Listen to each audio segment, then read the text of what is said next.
الحمدللہ وکفا والسلام علی عبادہ الذین اصطفیٰ اما بعد فاعوذ باللہ من الشیطان الرجیم بسم اللہ الرحمن الرحیم۔ ہمارا آج کا سبق سورہ نساء کے رکوع نمبر 11 کے بارے میں ہے۔ یہاں پر اللہ رب العزت ارشاد فرماتے ہیں، علم ترا، کیا تم نے نہیں دیکھا، الی الذین، ان لوگوں کو، قیل لہم، کہ جب ان سے کہا جائے، کفو ایدیکم، کہ روکو اپنے ہاتھوں کو، واقیموا الصلاۃ، اور نماز قائم کرو، آتوا الزکاۃ، اور زکوٰۃ دو، فلما، پس جب کتبہ، فرض کیا گیا، علیہم القتال، ان پر جہاد، اذا فریق منہم، تو تب ان میں سے ایک جماعت، یخشون الناس، لوگوں سے ایسے ڈرنے لگے، کخشیۃ اللہ، جیسے اللہ سے ڈرنا چاہیے، او اشد خشیہ، یا اللہ سے ڈر سے بھی زیادہ لوگوں سے ڈرنے لگے، یعنی جتنا اللہ سے ڈرنا چاہیے اس سے بھی زیادہ لوگوں سے ڈرنے لگے۔ وقالو، اور کہنے لگے، ربنا، اے ہمارے رب، لما کتبت علینا القتال، آپ نے ہم پر جہاد کیوں فرض کر لیا، لولا اخرتنا الی اجل قریب، اے اللہ آپ اس کو ہم سے، اس جہاد کو ہم سے کچھ مدت کے لیے دور کیوں نہیں کر دیتے، مؤخر کیوں نہیں کر دیتے۔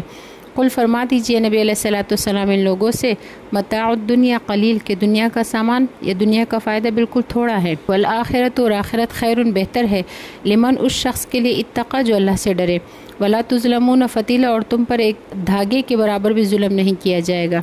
پھر آگے اللہ تعالیٰ فرماتے ہیں، اینما تکونوا، جہاں کہیں بھی تم ہو، یدرککم الموت، تو موت تم کو پکڑ لے گی، موت تم کو پا لے گی، ولو کنتم فی بروج مشیدہ، چاہے تم مضبوط قلعوں میں کیوں نہ قید ہو، یعنی موت انسان کو ہر حال میں آ کے رہے گی جو اس کا وقت مقرر ہے، چاہے وہ جہاد میں ہو، چاہے وہ مضبوط قلعوں میں محفوظ بیٹھے رہے، لیکن جو ان کا وقت مقرر ہے موت کا، اس وقت پہ ان کو موت لازمی آنی ہے۔ وَإِن تُصِبْهُمْ حَسَنَةٌ، اور اگر پہنچے ان کو کوئی اچھائی، یقولوا، تو کہتے ہیں، هَذِهِ من عند اللہ، کہ یہ ہمیں اللہ کی طرف سے اچھائی یا خیر پہنچی ہے۔ وَإِن تُصِبْهُمْ سَيِّئَةٌ، اور اگر ان کو کوئی برائی پہنچے، یقولوا، تو کہتے ہیں، هَذِهِ من عندک، کہ نبی علیہ السلام یہ آپ کی طرف سے ہمیں پہنچی ہے۔ قل، آپ فرما دیجئے، کل من عند اللہ، ہر طرح کا حال اللہ ہی کی طرف سے انسان تک پہنچتا ہے۔ فما لہؤلاء القوم، پھر کیا حال ہے اس قوم کا، لا یکادون یفقہون حدیثا، جن کا لگتا ہے کہ وہ بات کو نہیں سمجھتے۔ ما اصابک من حسنۃ، جو بھی آپ کو نیکی یا اچھائی یا خیر پہنچتی ہے، فمن اللہ، وہ اللہ کی طرف سے،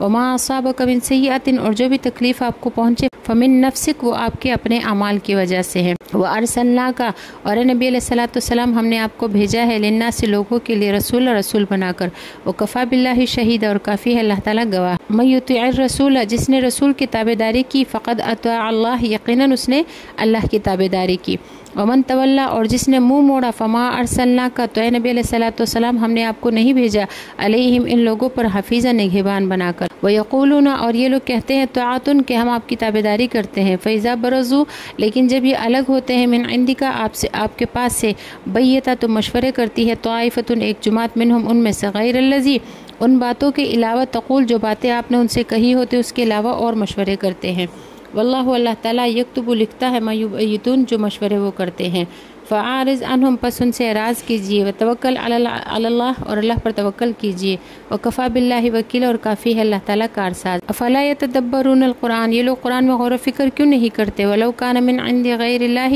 اور اگر یہ قرآن اللہ کے علاوہ کسی اور کی طرف سے ہوتا، لوجدوا فیہ اختلافا کثیرا، تو یہ اس میں بہت زیادہ اختلاف پاتے۔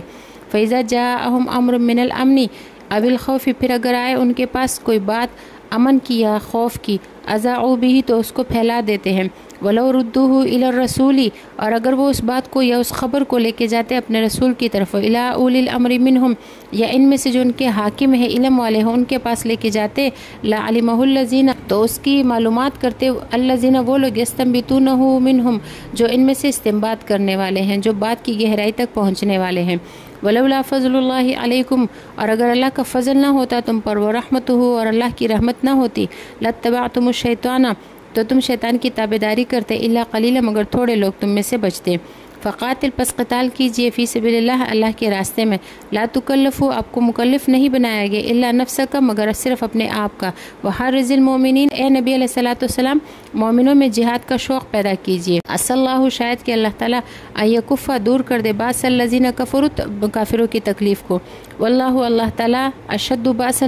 سخت تکلیف دینے والا ہے، واشد تنکیل، اور سخت سزا دینے والا ہے۔ پھر آگے اللہ تعالیٰ فرماتے ہیں، من یشفع شفاعتا حسنتا، جس نے کسی کو نیکی کی یا اچھائی کی دعوت دی، یکن لہ تو ہوگا اس کے لیے بھی نصیب منہا اس نیکی میں حصہ. ومن یشفع شفاعۃ سیئۃ اور جس نے کسی کو برائی کی دعوت دی یکن لہ کفل منہا تو اس کے لیے بھی اس برائی میں بوجھ بنے گا. وکان اللہ اور ہے اللہ تعالیٰ علی کل شیء مقیتا ہر چیز پر قدرت رکھنے والا. وَإِذَا حُيِّيتُمْ اور جب تم کو دعا دی جائے بتحیۃ کسی دعا کے ساتھ فحیوا تو تم بھی دعا دو بأحسن منہا اس سے بہتر او ردوہا یا کم از کم وہی دعا ان کو واپس لوٹا دو. یہاں پر اس آیت میں یہاں دعا سے مراد سلام ہے کہ جب تمہیں کوئی سلام کرے تو تم اس سے سلام کا بہترین جواب دیا کرو اور اگر بہتر جواب نہیں دے سکتے تو کم از کم وہی جواب لوٹا دیا کرو. جیسے کوئی سلام کہے کہ السلام علیکم تو آپ اس سے بہتر جواب دو وعلیکم السلام ورحمۃ اللہ وبرکاتہ اور اگر اتنا نہیں کہہ سکتے تو کم از کم وہی جواب لوٹا دو کہ وعلیکم السلام کہہ دو ان کو.